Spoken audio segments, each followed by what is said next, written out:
And I will sometimes be looking at my phone because I wrote a few notes on it. Simply, I suppose, because, oh God, something fell there. No, by I'll take it up anyway. Simply because I'm not used to doing this at all. I'm used to talking to people, but I'm used to presenting myself in the story. I'm a storyteller. I'm a shanachie. So I present myself within the story, whereas in this context, I'm stepping outside the story to really kind of analyse myself and try and share with you what I think I'm doing when I am storytelling. I'll read you actually the start of this book, which begins with that kind of idea of me as a storyteller.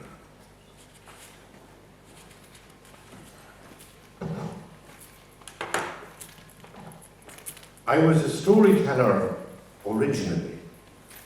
As a child, I used to tell myself bedtime stories, and I would daydream my way into stories when I was awake. As a teenager, I concocted wild romantic fantasies about girls on bicycles that could never happen in real life, because I was too shy and terrified both of the strangeness and familiarity of girls.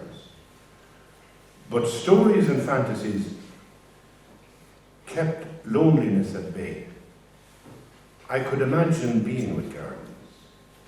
I could imagine holding them. I could imagine what they said and how things always ended, with me, the hero, glowing in the light of their adoring gaze. I was terrified of my teachers too, so I never paid attention in class. Instead, I fell into daydreams. And they created a wall between me and whatever was going on in the class. If I was afraid of shadows in the bedroom at night, I told myself stories. My fear of being alone, isolated and unloved was kept at bay when I told stories. My anxieties dissolved when I allowed myself to be possessed by telling a story. And the stories I made up as a child were very often about my own death. I dreamed of dying at 16. I used to imagine, there was a fellow at the time, he was a saint, called Dominic Savio, and you'd see him on photographs and pictures on the wall in the secondary school, and people would look at him and say, he was a great man, he was a saint. He died when he was 16. So I thought, well, sure, if I died when I was 16, I'd be a great fecker too. You know? So I used to imagine my own funeral. I'd imagine it in the cathedral in Cavan. Oh, there'd be 3 or 4 bishops.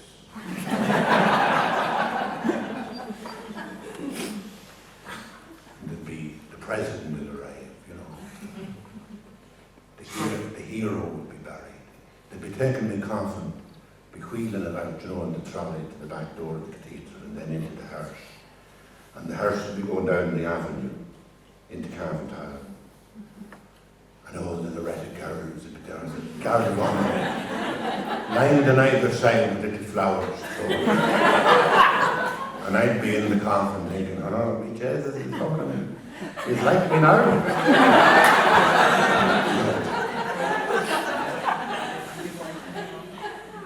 My feelings of isolation as a child and my endless anxiety about the imminence of death made me powerless unless I could name it.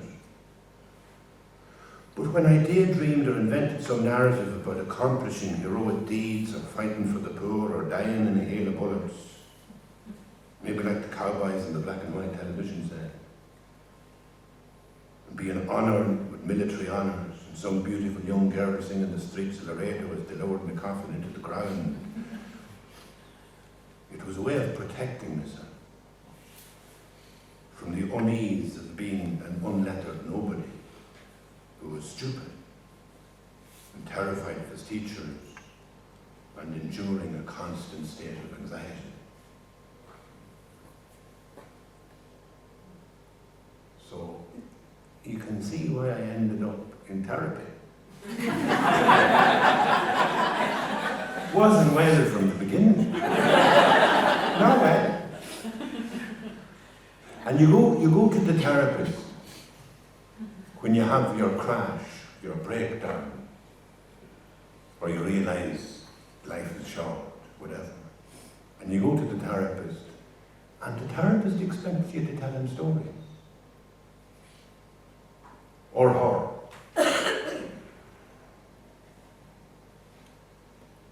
So that's fine. Try to make up any of it. I'd be on the train from Carrick-on-Shannon heading for Dublin, and I'd be trying to figure out what I shouldn't be telling them. You see what I mean? You'd spend a lot of time on the train making sure nothing fucks down that. And the easiest way to do it was to make up stories, to deflect. And I could do it very well. I found it very easy to tell stories, you know? And I'd get there and he'd look at me and he'd say, "How are you feeling?" Well, I wasn't going to tell him that, was I? I was paying him €60 an hour to find out how I was feeling. Why should I do his job for him? I'd tell him stories about the badger that came in the night before at 3 in the morning, and I heard him in the kitchen. He was eating science plan, cat food, in the scullery. Came in through the flat, and I came out in my bed and I was naked. Which probably frightened him. And he made a dash to get back out, and he got caught in the door because he had too much in his belly. I'd keep the iron therapist going for half an hour. No. So,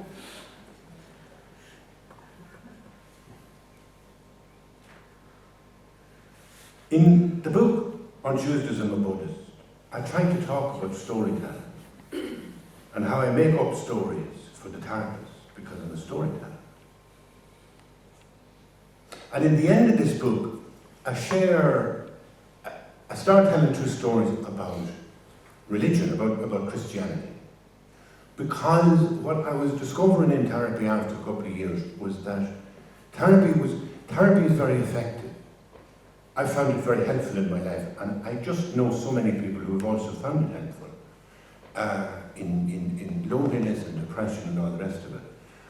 But I felt at some stage I was getting it wasn't satisfying. The fun of the story wasn't in it, because it was almost like in therapy you were trying to nail down really what was wrong with you. You know, you'd name it. And you'd find people who'd been in therapy and they would name what they were. You know what I mean? And they'd really be fairly dogmatic about it. They've cracked the nut. I know what's the issue. This is it. And there was something subversive in me as a storyteller that wasn't happy with that. And I began to realise, I began to look at my life that I've really had a huge interest in religion all my life. I was reared by a man who was born in Dublin, my father, and he was reared by his Polish Jewish grandmother, because his mother died when he was a baby, and so the only mammy he knew was a Polish Jew. And he loved her, and he had lots of stories for her, and in his Christianity he kind of always steered us away from devotion and Catholicism. Like, for example, he never would have a priest in the house. He really treated the clergy at the door. He felt that was about the best place to treat them. And he'd also say, he said there's two types of Catholics. There's devotional Catholics and thinking Catholics. We're thinking Catholics. And when I look at his library shelf, I used to always find that he was reading books about conversion. Like, he had a first edition of Thomas Merton's first book, in its first edition it was called Seven Story Mountain, and there it was. He'd read it in 1947. And he'd tie out Chardin, he was a good fan of your man. And other people. You'd find that the pattern, Late Have I Loved Thee by Ethan Mann. You find all the time that he was quite engaged with people who had come to Catholicism as a sense of conversion from other places. And it made me feel that there was some story in him that wasn't fully told. And that story revealed itself, I don't want to go on too long, but that story revealed itself one day after, long after he died. It was after my mother died. And I was clearing out a shelf press thing that had never been cleared out from his time. Because when she was alive, she would say, don't touch that, that was your father's. So it meant that like 30 years after he died, I opened his press. And the number of things I found that were fascinating was one, that he kept the records of the burial of his granny. And her sister. And I thought it was a very strange thing, just to have this one. All the other relations, no, but this one he had kept. And they had been buried in the Church of Ireland graveyard in Dundrum in Dublin. And I went there, and I talked to the sexton, and we got the books out, and there it was, the names were there of the people who were in the grave. The sexton says, if you're doing anything with that grave now, you're only allowed to put so much of a headstone up on it, you know. And I was thinking, this is amazing, because this man thinks this is my grave. It's hard to get into this graveyard in Dundrum. It's highly sought after. I suddenly realised, you know, I can bury myself there. It's actually our grave, because I had the receipt for it. But the other thing he had left with the receipt was a small silver metal pendant with a Star of David, and then the Hebrew word for God inside the star. It was a very traditional thing that Jews in the 19th century wore when they were anonymous, when they had become absorbed or assimilated in the Christian tradition, because they legally, in many places, weren't legally allowed to be Jewish as a religion in most European countries up until 20th century. But at that time, they would very often have a code. It'd be like a group of people that you'd see somebody with that pendant and you'd know who you were talking to. And it felt to me that that was the story that he hadn't fully told us. And then later I went in Warsaw to the Jewish Museum, and her name in English had been Frit, F-R-I-T-H. So I went and I said to them in the library, in the museum, what about Martha Frit? And they said, oh, Frit, yeah, Frit, very, very Jewish name. Spelled it differently, they spelled it nearly like Freud, but they said Frit, Martha Frit. So they looked her up, and there she was. The dates matching to a young child born on the Lithuanian border in 1856. Born, and no other record in all of Poland for a marriage or a death. And in Ireland, Martha Frit is married as a Catholic and dies, but there's no birth. She had no record before the marriage in Ireland, and Martha Frit had no record after she was born. So I felt I'd found the granny. And I think that the reason I searched her was because all my life I knew my father was deeply involved, like in prayer. He was a man who thought about those ideas, you know. But he didn't fit into the Catholic mold. And And so when I went to Maynooth to be a priest, he wrote me numerous letters encouraging me to get out.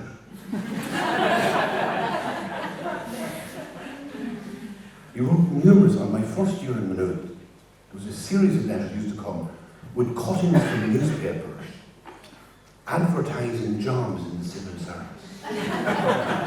Would you not try this? So I left at that time, and I went back to Maynooth. Funny enough, the year he died. So I had an interest in this religious stuff for a long time, and afterwards I got an interest in Buddhism, simply, again, practically because I lived in Leitrim, and about 20 miles away there was a Tibetan Lama, a very high distinguished Lama, the Panchen Lutheran Lama. There he was living over in Bombay. And I knew from his studies of Buddhism that, number one, it's not a revealed religion. And number two, it's essentially a mind training, so it can be seen from a ritual point of view as religion, but from a kind of a practice, experiential point of view, it can be seen as a psychotherapy. The Dalai Lama was once asked by an interviewer, what do you think of Western psychiatry? He said, it's very good, he says, but it's in its infancy. Like they have been at it for 600 years. Mind training. How to, mindfulness, now that comes up so often in psychotherapy, couldn't have come up without the ages of wisdom and tradition within the Buddhist world. And I thought, it'd be cheaper than an Irish psychotherapist, because I was 40 and I knew I wasn't well without religion. I had gone on for about, after I left the priesthood, I'd gone on for about 7 years maximum, trying to be a secular person in the world, and I realised I can't do this, right? So I had to find candles and incense somewhere. And I wasn't going to go back to the Catholic thing for reasons I might mention later. I thought, well, if I could, like, the old Buddhist thing is over the road and she was grand. I didn't have a great conversion to it. But I did practice it and learn a lot, and I travelled in Mongolia and in India with the Lama, and I did a 5-year retreat with him, and I felt it's one of the things that I look back on, I did when I was 40, and it did, it was foundational in how I lived my life. So I'm very grateful for it. As I am for the day I was ordained a priest. These were foundational moments that I'm so grateful that I was stupid enough to get into it. Right? Reading from the iPhone, it says here, I'm playful. I'm playful. That's what I'm doing here, right? Kind of making it up as I go along. And that's why they call me a playwright.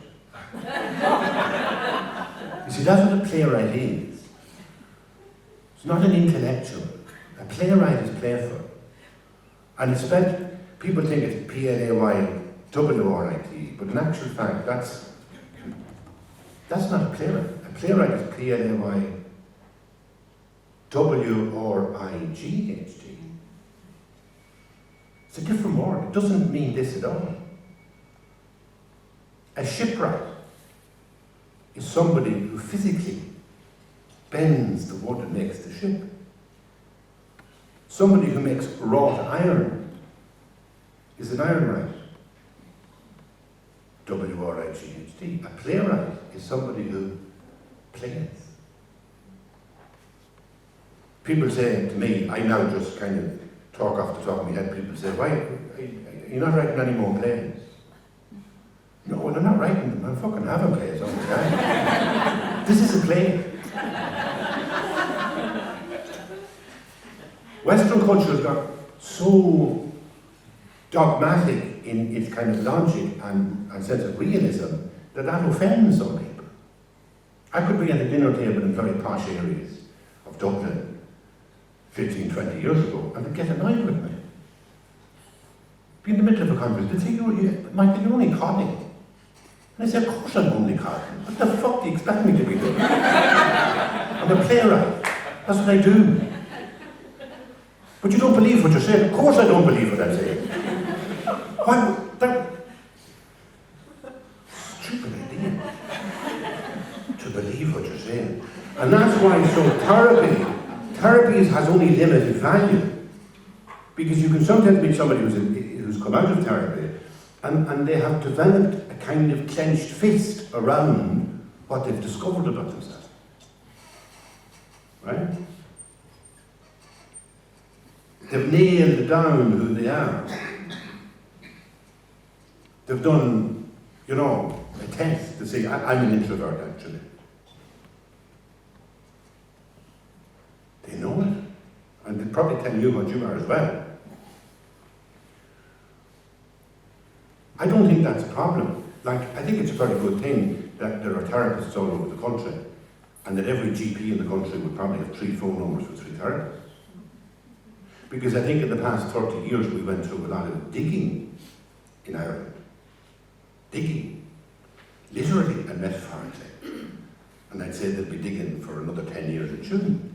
And that will only start digging elsewhere. And it's pretty tough. And it's pretty tough for anybody who's been close to the official church to be enduring all the kind of stuff. But it had to come out. It had to come out. It's like in a family. It's a lump in your throat. And I think therapists in this country, professional and amateur within communities, have helped, and the radio personalities, the Joe Duffy therapy show, whatever you're having yourself show, it's all helped get a lot of shit out. And it doesn't do us harm. Actually, we feel so good that I would put it to you that I think when Europeans at the moment are saying, how is it that there's so many countries who are going through an Anglo phase, in America, Anglo-Saxon countries, and Ireland seems to be totally liberal, totally happy and fine. And I think it's because the English haven't been digging up the shit for a long time. They need shovels. They really need to be given shovels. There's so much stuff that is kind of completely disregarded. So I really believe in therapy. I'm not dismissing it. It's not suitable for me. Because I'm a playwright. I only make it up. I couldn't sit one session and then come back in the next session and be the same person. So, I'll give you what I think religion is, and they're just, it's an Asian idea. In Asia, they say religion is the boat.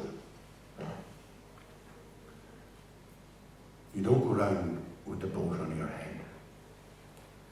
That image of a man walking around with a boat stuck on his head. Religion is only a boat. It's no significance. It has to get you somewhere, right?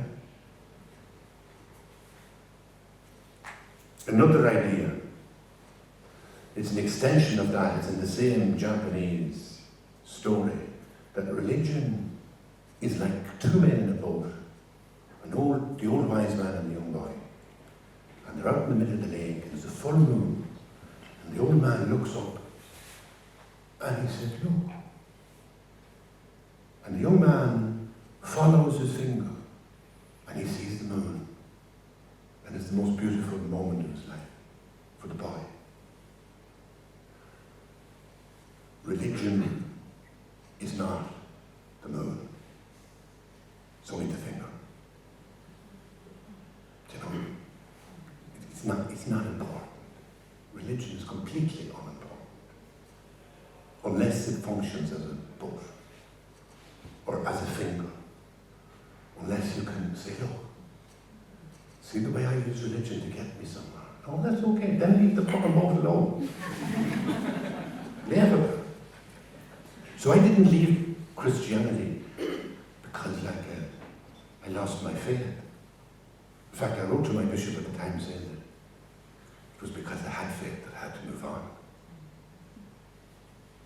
And the first book I wrote, Priest, I put the dedication on the front of that book. The words are written, an adventure in faith.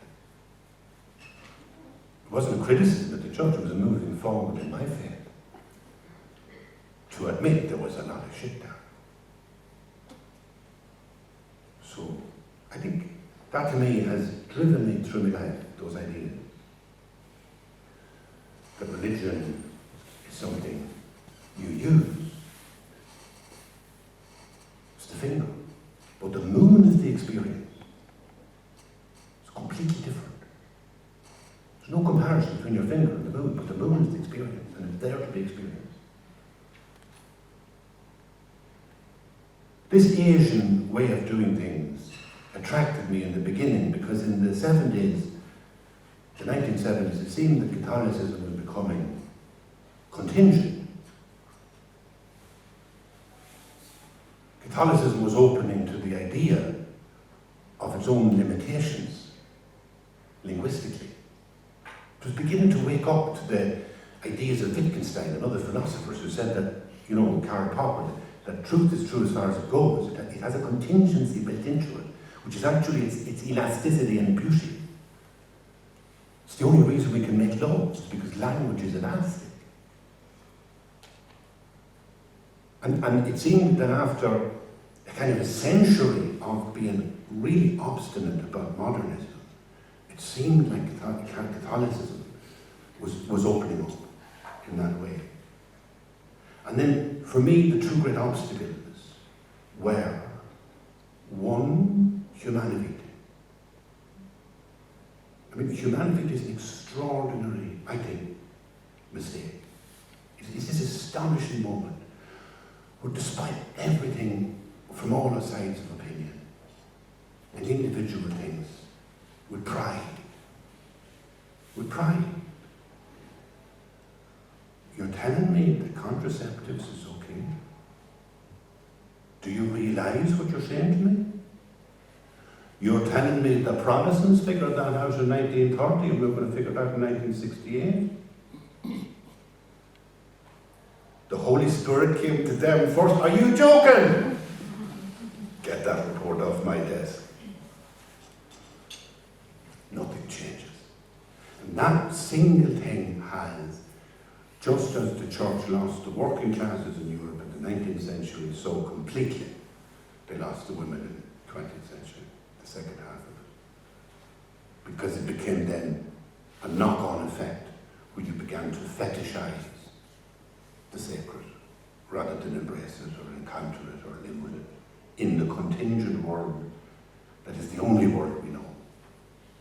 The incarnational world is the world where the sacred is present, therefore it is contingent, as Jesus was contingent.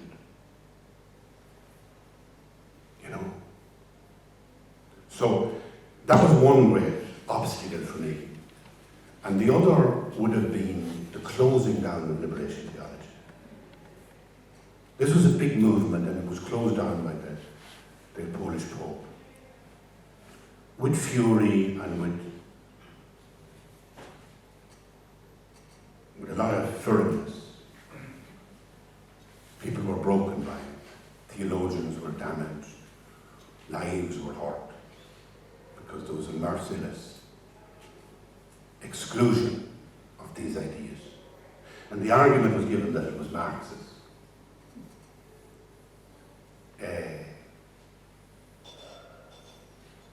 But because liberation theology was submitting the textual truth of the gospel to the context of history, it was contingent.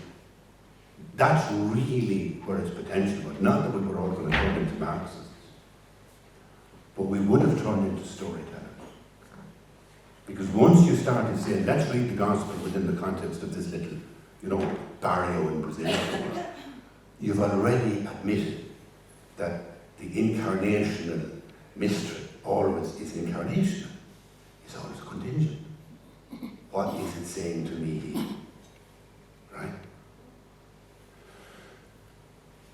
So it wasn't for me the loss of of its Marxist potential, which was a nonsense, by the way. But it was the loss of some extraordinary moment where I felt the church was so opening to this mystery of contingency and how to live love in it, that it was a no-brainer to become a priest. Jesus, what else would you do with your life? The thing had that beauty in the 70s. And when it finished, I wasn't angry, I wasn't bitter, and I didn't lose my faith for 1 second. But I knew I'm on the wrong bus. I thought the bus was going that way. It's going that way. So I had to get off. So I found a better home for myself in Tibetan Buddhism, and it was similar to Catholicism. It had lots of bells and lots of incense. That's Tibetan Buddhism. And it was mind training. And it's summed up in another phrase I often quote from another Japanese writer. If you name the bird, you cease to experience the song. Right? The strange intimacy of the sensuality of hearing the song of the bird. It transcends the language. And then somebody says, I think that's a blackbird. And you said, fuck you, you just killed it. I was having a good moment. Same goes for lovemaking. You lovemaking, keep your mouth shut. Well, no. But don't make sentences. It's not going to help. It's not the time to tell her she's beautiful.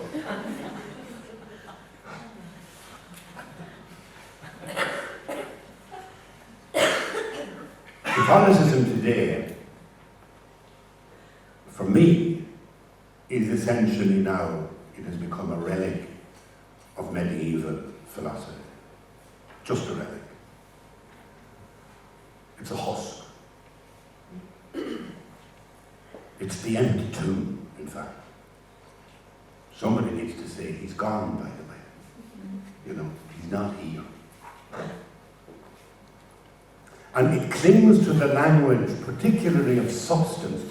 This medieval idea of substance pervades nearly all Catholic thought. It's the one single summa cohesive idea. Substance is a very medieval idea.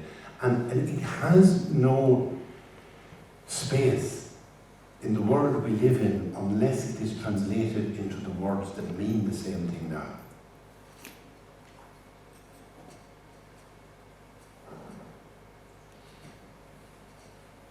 And it's not believed, by the way. I felt that in the 70s, I experienced a lot of clergymen who really, when the reversal happened, and the Polish Pope said that we know this, that we know that we know the other, get back in your uniforms.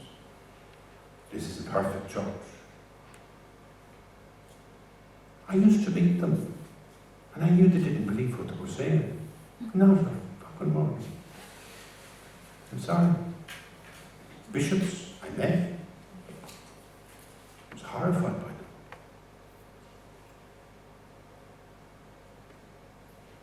I was really horrified. There was one moment in New York, in Long Island, in the church, and I saw a deacon wash the chalice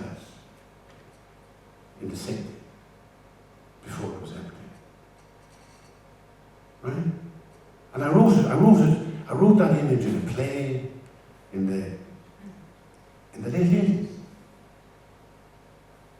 And in the play, the guy describes the moment and says, when you see that, you know this crowd is finished. They have no faith at all. And I think there's a huge connection, and I've said it for many, many years,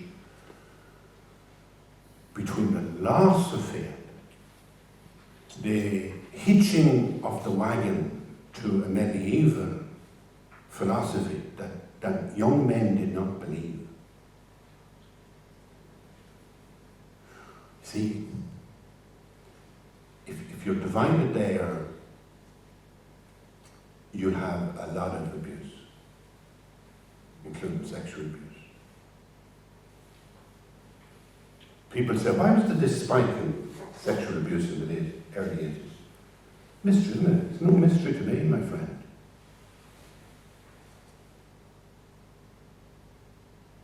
So there was awful damage done to a beautiful tradition, I think, by those kind of mistakes.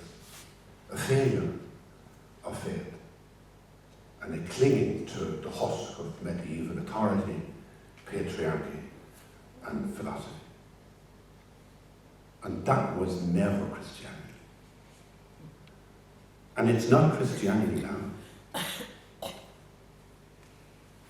You see, as a storyteller, the gospel still makes complete sense to me.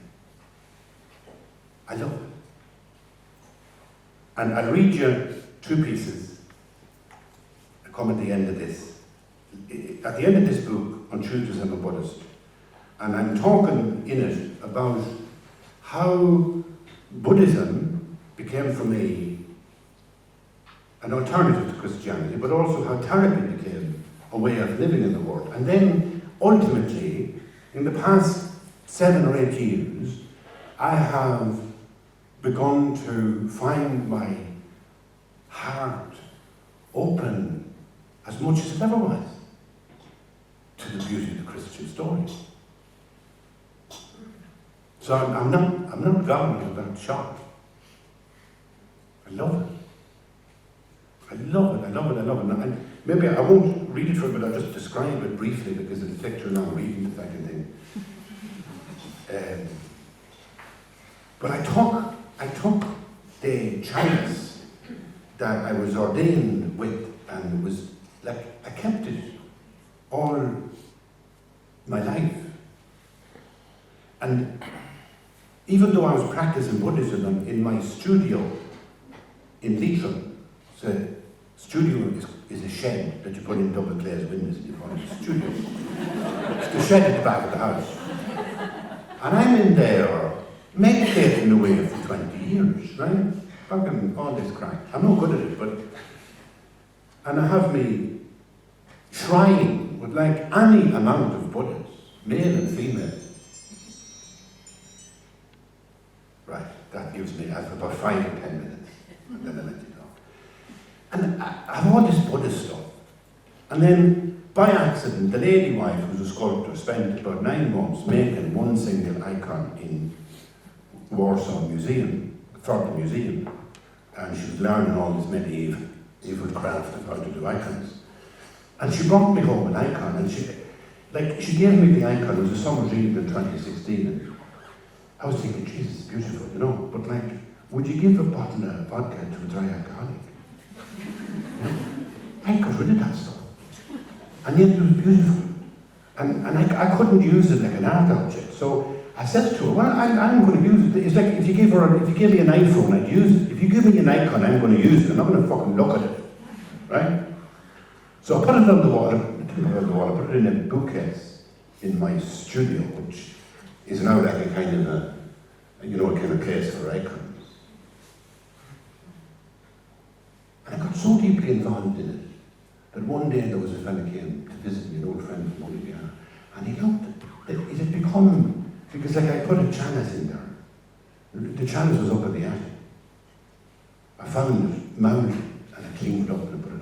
And then there was rosary beads my mother had when she was dying. They were my granny's rosary beads. And I remember when I was about 6 years of age, and I was looking in the coffin, my granny's coffin, and my mother was trying to take off the rosary beads. And the hands were stuck, and they were gone cold. And she was trying to get rosary beads out. And I was thinking, Jesus, what's she doing to Granny? But then when she died, I found those rosary beads in an oxo box. And I thought, there's them rosary beads. Now, where are they? Oh, they're just thrown out in the drawer. Well, I got them and I brought them and I put them beside the icon, and the whole thing started to look like a fucking shrine or like a stone and knock. Right? And this fella came one day, a friend of mine, I call him the general, but I can't tell you who he is. And he was there one day and he said, "You're completely insane." He said, "Because you've it all mixed up." I said, I haven't it mixed up. I said, there's Buddhists over there and there's Christians there. What's the problem? Right? I digress now, but there was one time I was giving a talk. And I was signing books. By the way, I have books if you want, anybody wants a book to buy and send them. They're usually about 13 or 14 years. I give them for 10 each. If you want one, sign, if I can open that. But anyway, I was signing books and a fella came up and said, I've something for you. I said, very good. And he took out a Padre Pio. This classic Padre Pio, right? Padre Pio now is scary at the best of times, right? But this bike was obviously made in China, in some plastic factory where they were making Michael Jackson. And there he was, you know. And you think, Jesus. When I took him home, I was nearly going to throw him in the waste bin at the hotel, but I thought that'd be unlucky, so he got as far as reach up. And then he went into an out, you know, thrower with dead batteries. And then, when I got into the anchor, I got first Padre Pio. So I took him, I thought, fuck now, he should be up there with the rest. But when the general came to see me, and he said, you have it all mixed up. I said, I have not at all mixed up. I said, there's the Buddhists. No, I said, there's the Christian, and there's the Buddhists. And I looked, and fucking Padre Pio was over here. I don't know how he could overturn. So, there was a joke that happened that day. We were talking about closure. We're talking about, like, you lose your partner, you lose your mother, you lose whoever. And there's a gap that'll never be filled, right? And only time can not heal it, not take it away, but help you to live with the gap. And sometimes there's a moment of closure. It's very often, a recent one happened with a brother-in-law of mine. His wife had died, and then about a year later, the ring was turned up. But he hadn't mentioned, but then he wanted a big meeting with the family. He said, I want you to have the ring. It took him a year to do that, as closure. Well, the man said to me, you should take something like the chalice and go throw it away. He said, go to some holy place and put it, you know. And I thought, I was going down to Ballinaskellig to study, to write a book. There's a writer's centre there, so I was going down anyway. I went down to Ballinaskellig, and when it was over, I went to Michael, and I put the chalice in the rucksack, and I genuinely was going to do it. I'm a storyteller, I'm playful.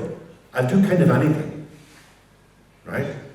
But I said, I wonder what will happen. And you'd be kind of waiting for the universe to talk to you. That's the fun about storytelling. You don't know what's going to come back at you, because it's only a play. And so I took the chalice up to the top of the back of the rucksack, and there was one fellow on the boat, and he was Russian. And he was drunk out of his fucking mind. And he had two women, one either side of him, and one worse than the other, encouraging him. One of them was afraid to go up with him, and to be fair, the other one went up. He was wobbling all over the place and suffering from the thrill. And I was like, afraid. There's steps in Skellig Michael, I don't know if you've been there, but there's no banister. There's one spot, but there's no banister on either side. It's absolutely wide open, both sides. Fucking fishes down there. And I'd seen it in a OPW video the night before, and I was thinking, I don't know whether I want to go up there, you know, because I might get nervous. Well, I went up like a mountain goat to get away from your man. I got to the top. I'll read you this bit, even though I'm keeping it too long now, but anyway. I'll read you this. I got to the very, you know, Skellig Michael, you've all been there, I presume. Who's been there? Ah, that's not too bad, no. Well, way up at the top, there's the beehive huts. I was going around them. Again, this is a digression, but I have to tell you, I went into one, I couldn't resist, right? And there was a woman meditating, you know, down half lotus position, and the whole lot, and she had a little candle in front of her leg. And I couldn't resist saying it, because I know people get very grumpy now in Skellig Michael, because they're always watching each other like police, you know, you shouldn't be doing this, that, and the other. So I couldn't resist saying to her, you know, You're not supposed to make candles in here. And she looked at me and she said, fuck off. And then she went back to her bed again. Anyway, I'm sitting outside. Eventually the Russian comes up. I sat outside the big beehive first. And the Russian came over and sat beside me. And the guides, the OPW guides were closing in on him. And one of them approached and said, "This is a holy place, it's a place of prayer. Perhaps you might like to resist the wine until you're safely down at the pier." And he growled like a bear. And then the OPW fellow says, "When you're back down at the boat, you could enjoy a drink to your heart's content." But the Russian didn't appreciate it. "What are you saying? You come here and tell me this? Huh? Who the fuck are you?" The man says, "I work here." He says, "Actually," he says, "I'm in charge." The Russian wasn't impressed. He said, "You come here and tell me this. Do you think the monks didn't make a bit of wine from the honey and the flowers? Do you think they didn't have a bit of celebration here for the feast days? What do you say? What do you say? You're saying I shouldn't drink, you're talking shit. That's what you're talking. You say shit to me and you know nothing. You know nothing." And then he leaned over to me. You know the way these situations where a fella's having a row, he's kind of exposed, right? There's 3 guards and he needs an ally. I was sitting there, you have the water and the little cup, because they say you get dehydrated. So don't drink on the way up, but then make sure you have water when you get to the top. I was supping away at the water and get the plastic cup. He comes over to me with the wine and pours fucking wine. You always have a drink for it to me. He was making an ally. And I was thinking, I have a chalice in the rucksack. Like, I came with an open heart. The storyteller.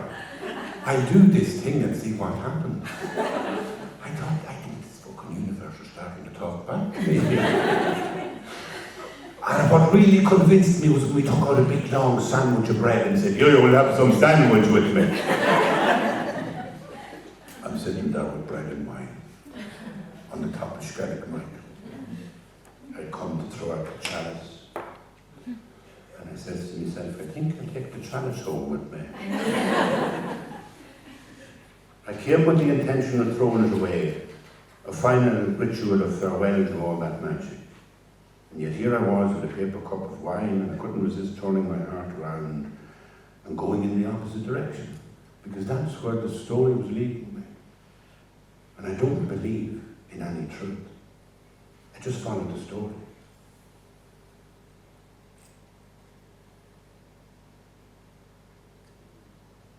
I think I'll leave it there, if that's okay.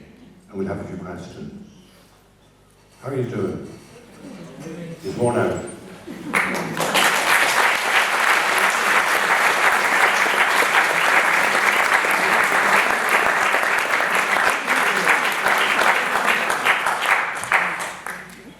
So, fire away.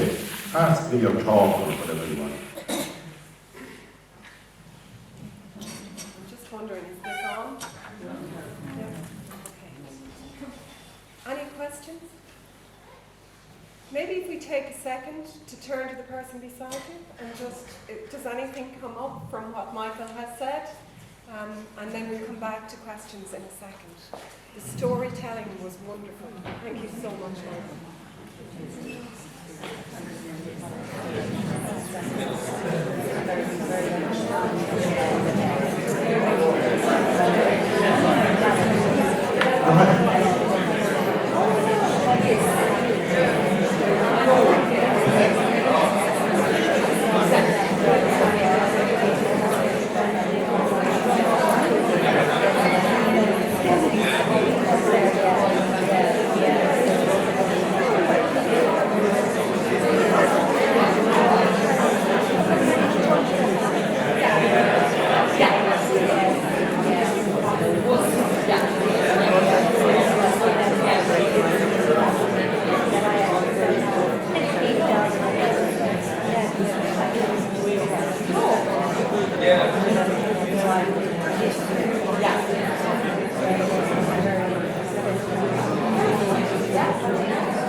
With the first question now.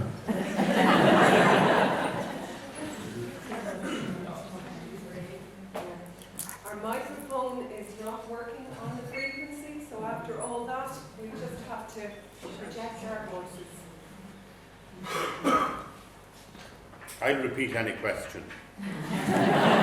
Through this thing.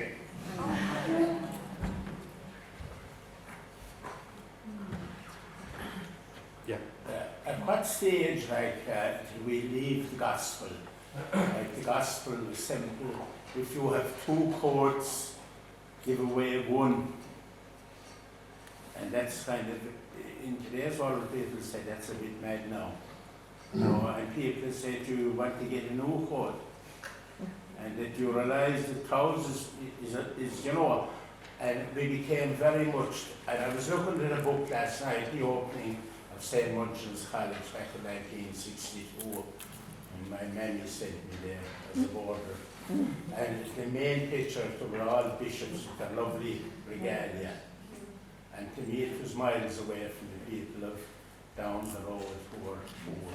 And how did we get so stuck in clerical is the word I suppose, the clericalism, that we were powerful, and where did we get corrupted? What happened? Where did we get corrupt? Where did we go wrong? How did we end up in this situation? That's the question. To answer it, I have to first say, I don't think we're corrupt, and I don't think we have a problem. Now, you might think this is devious of me.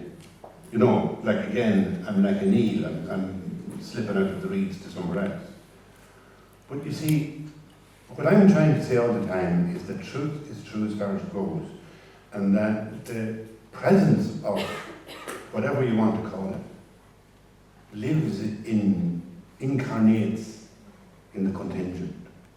So this could be maybe the best time for Christianity ever in its 2,000 years. This could be a time of enormous transformation. I think it is actually. I think the people who come after us are lucky. They're going to live in an amazing kind of world of change and evolution of the human species, where we begin to understand that the primacy of the village and our truth is over, and we become more individual, which means we become less community. That's true. We become more alienated. Our children are very complex about, don't be fucking looking at me. And if you look at comedies like Girls, there's a great program, Girls. It's an American comedy written by women, and it's just so brilliant.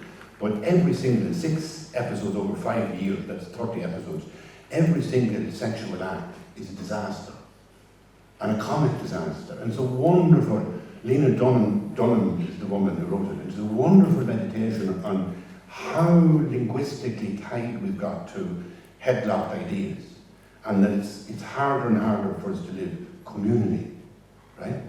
But then the value is that we became more conscious, right? You get people who are communal. I can go to places in Eastern Europe to Mass, in Orthodox Mass in Bucharest or Częstochowa or somewhere, and they really get moved by how prayerful people are, but yet they be so unconscious that if they thought you were gay, they'd spit at you coming out the door. It's not that they're bad people or they're worse than me, it's like they're not just as conscious as we are of those issues. So where we're going in all this breaking down of organizations, institutions, churches, it's not necessarily a problem like how do we lose our way. It might be that we're beginning to find our way. And I don't feel that I have, like I would be much more comfortable now as any time in my life with every single tenet of the Christian faith, creed. But I don't believe any of it. That's the strange balance that I think is coming. Like when somebody sings the part in class with emotion, nobody looks at them and says, do you believe that? Or when you sing when I first loved only you, nor I did, nobody says, you don't really believe that, yeah? Of course you don't believe it, you're singing it. You're becoming present in the here and now by the song. And so to me that is what religion does, and I think Christianity does it, Judaism does it, Islam does it, and Buddhism. And actually I think, I think we're kind of blessed where we're going. So I don't worry about what's happening to the church. I'm not kind of worried about it, it's fine. If it doesn't work for you, you need to find something that does, that's all. Don't be worried about it. Your man's, I'm sorry, I'll let you in 1 sec, but again, even you go back, Acts of the Apostles, Simeon, one of the other Simeons, when they're discussing the whole question of certain communities of Christians outside the Jewish thing, he said, look, if the Spirit is with it, it'll survive, and if it's not, it won't. Don't be worried. Relax. Everything is fine. Sorry. I'm interested in Buddhism. I really love it. God, I find it so much too big for me at times, but always there's the Christian thing, and I just really enjoyed what you said. It's wonderful. But what I find myself saying, why, if I didn't know Jesus, if the event of Jesus never happened in the world, that God entered in this man, I think that the Buddhist, I would find that it would be the boat that would take me, we'll say, to the other shore. But I would find, it's just that maybe I don't know really the ends of Buddhism. I never really practiced that deeply, but from the way you're talking about it, I get the feeling that you're living with a fluidity of meaning all the time, that you're engaged in working through, with passion and ups and downs and all that. And I'm just wondering, are there some of us, and I'm not saying now it's the best for the whole world, because I really agree with your point that each of us finds our own book, but in Ireland where we have the great board of Catholicism, and you grow up with it, is there some of us who feel the need for a certain end to the fluidity, a gesture, an address coming at us, a word, and saying, let go, forget yourself, and trust this reality. And it's this, and I know I am wary of all that you said about the fetishization of religion and all that, and setting up concrete pillars and adoring them. But ultimately, humanly,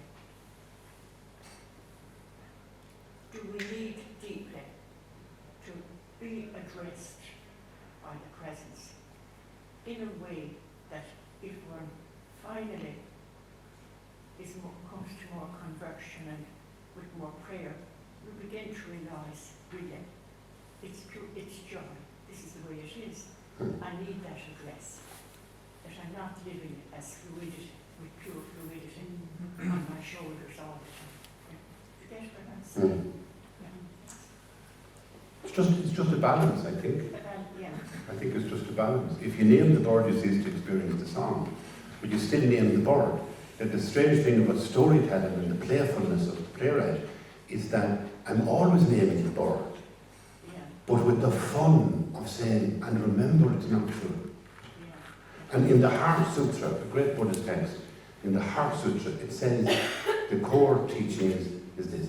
The ultimate teaching is there is no teaching. That's one of the great Buddhist piece of wisdom. But you get this in the Jesus stories in the Gospel. I see no difference. I see from Thich Nhat Hanh to Jesus to anybody who is involved in the incarnation of love knows, even if it's just you and the lover, just two, in a secular modern world, it doesn't matter. You know that love is unnameable, and you're constantly naming it, and the words keep falling away because they're inadequate, right?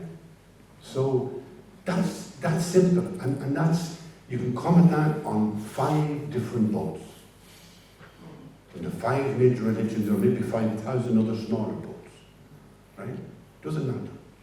Or maybe a helicopter, but they're all bringing you to some place. And where is that place? Be here now. Like Thich Nhat Hanh says, be here now. I think that's all. What does Jesus say? Jesus exactly the same thing. He said, would you forget talk and substance and theology about the future and all this nonsense? It's just be here now. That's what he keeps saying. I think it amazes me over the past 30 years how little I have heard of what they used to call the charisma. The good news was the news that to be here now is to be free, to be joyful. It's unnameable. And you name it for tonight and you can't hold on to it for an hour.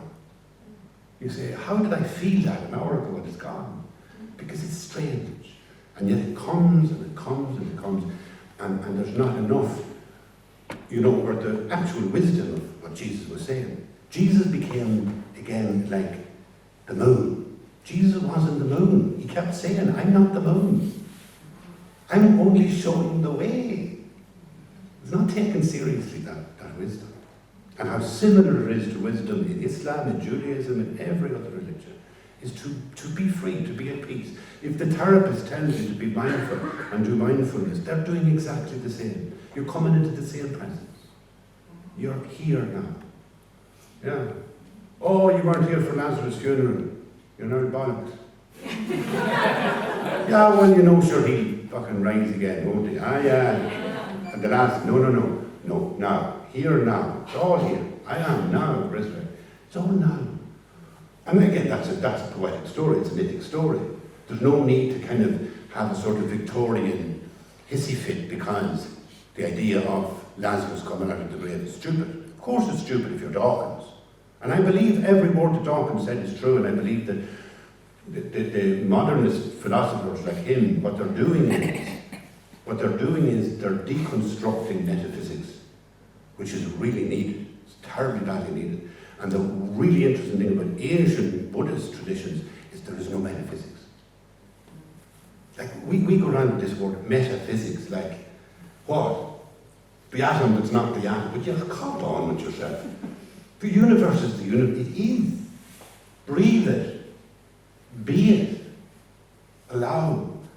Go back to the Gospels, then you read them, you go, holy fuck, this is all the same stuff. So how you work out the theology, you can get stuck in exceptionalism. That our Christianity is better than yours, or that our Islam is better than your Christianity, or whatever you want.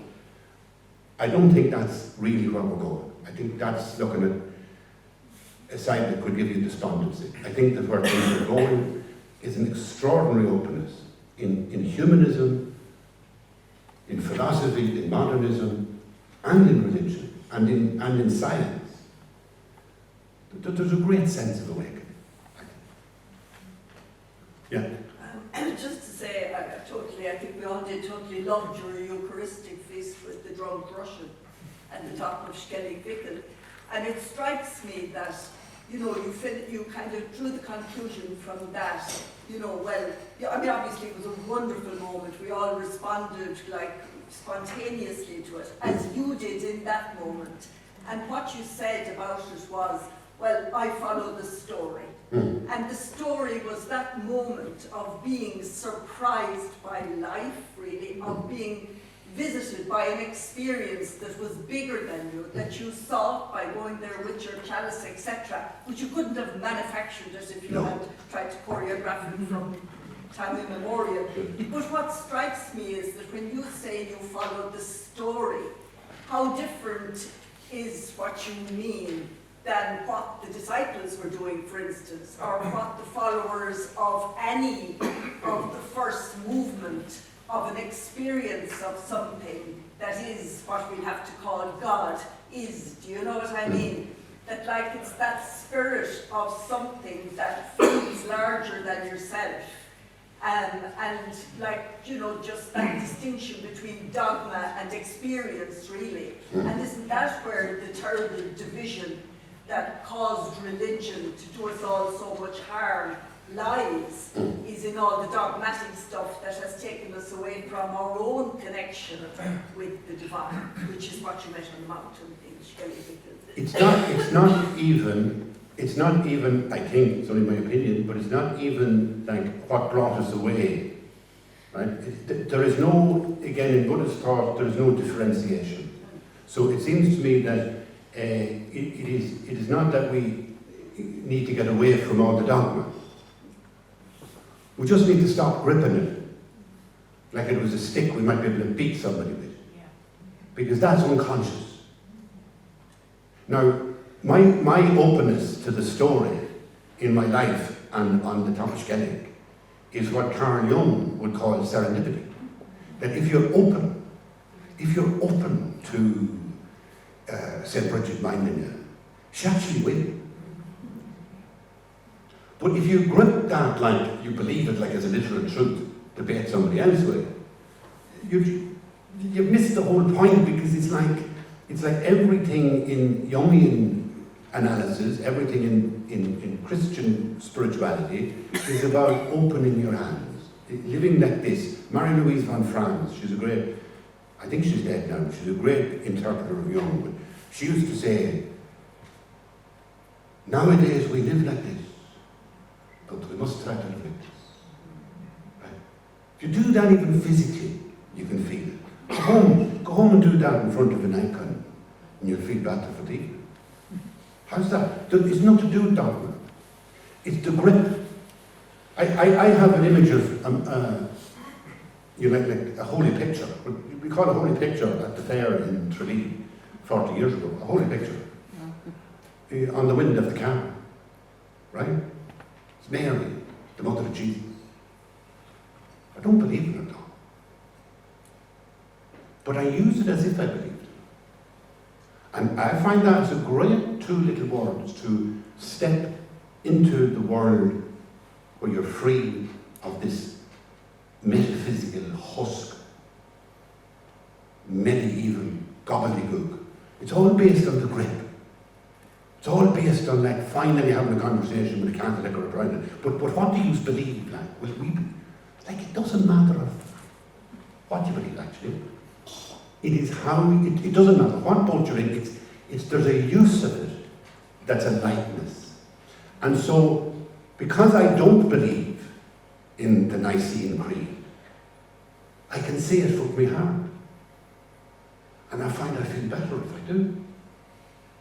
Now, you can tell me all the things that a sociologist or anthropologist would tell you about the evolution of religion and how it was a cult and how it was a religion and how it was an institution and how all these things were misogynistic and blah, blah, blah. And I agree with them all. I agree with them. So I don't believe it as some sort of truth. But I find it as if is the two words that turn, for me, theology into prayer.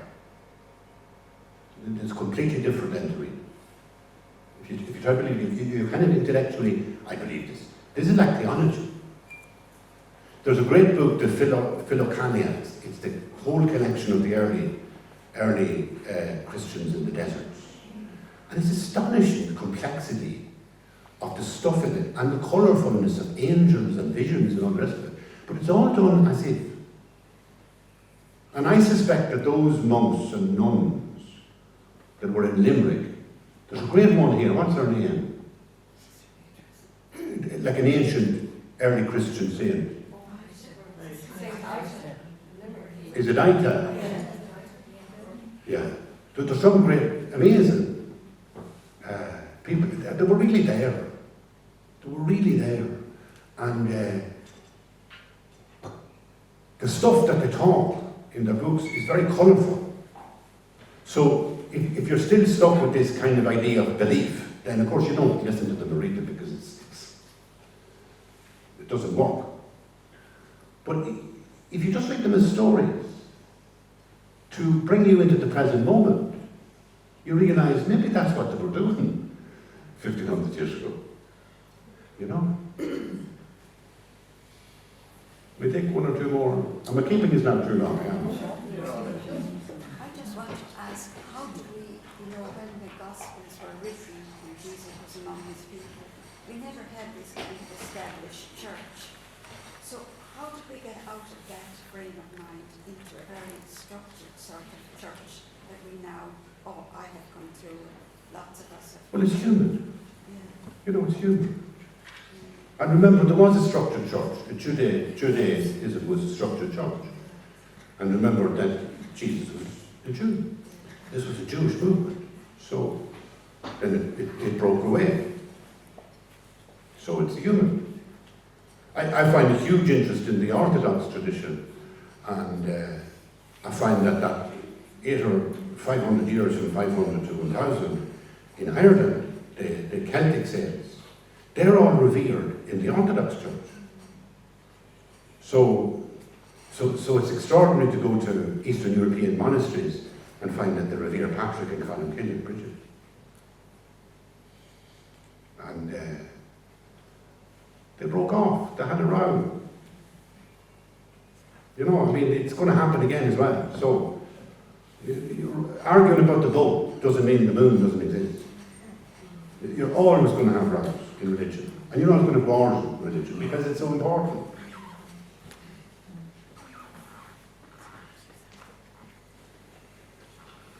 Oh, no, such shite.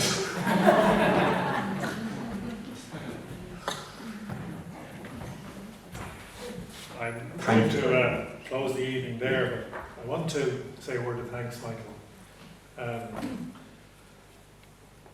I found it an extraordinary experience to sit here tonight. I was amused, I was challenged. I think it was illuminating for me, freeing. But I think of all the things I felt tonight, your being present to us and explaining what presence meant was very profound indeed. Not just your being here, but the way you were present to us. And I think I speak for us all. We're deeply grateful to you. Thank you very much for it.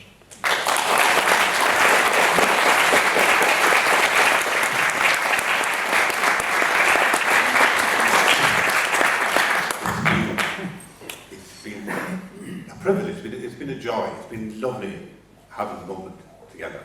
I'm not flogging booze, but no, I get abused then afterwards. Oh, you never. So if anybody wants a book, you can come up and they're €10 each.